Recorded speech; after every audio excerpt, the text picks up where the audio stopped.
Hello, everyone. This is Tom Fox, and I'd like to welcome you to the Daily Compliance News. The Daily Compliance News is an offering of the Compliance Podcast Network. October 27, 2019, the Sunday Book Review edition of the Daily Compliance News.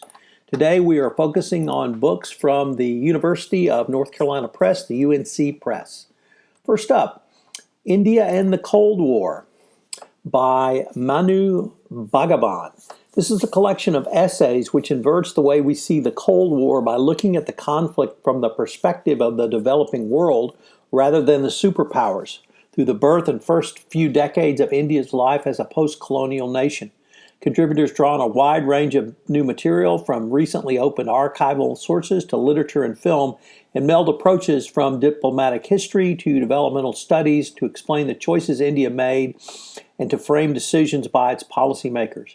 Together, the essays demonstrate how India became a powerful symbol of decolonialization and an advocate of non-aligned disarmament and global governance as it stood between the United States and the Soviet Union, actively fostering dialogue and attempting to forge friendships without entering into formal alliances. Sweeping in scope, yet nuanced in analysis. This is an authoritative account of India and the Cold War.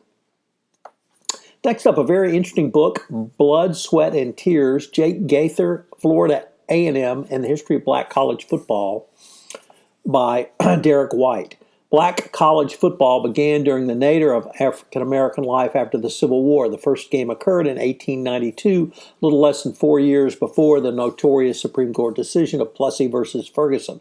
In spite of Jim Crow segregation, black colleges produced some of the best football players and programs in the country. They mentored young men who became teachers, preachers, lawyers, and doctors, not to mention other professionals, and transformed the black experience and the black communities in America. When higher education was integrated, the programs faced existential challenges as predominantly white institutions steadily set about recruiting their student athletes and hiring their coaches. This book focuses on Florida A&M, Jake Gaither as its central character, one of the most successful coaches in history. A paradoxical figure, Gaither led one of the most respected black college football programs, yet many questioned his loyalty during the height of the civil rights movement. It's a great book on a variety of topics that are still relevant today. Next up, Conquered, the Army of Tennessee and Failed, and Why.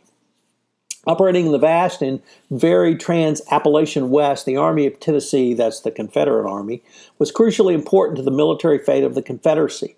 But under the principal leadership of generals such as Braxton Bragg, Joseph E. Johnson, and John Bell Hood, it won few major battles, and many regard its inability to halt steady Union advances into the Confederate heartland as a matter of failed leadership. I certainly count myself as one of those.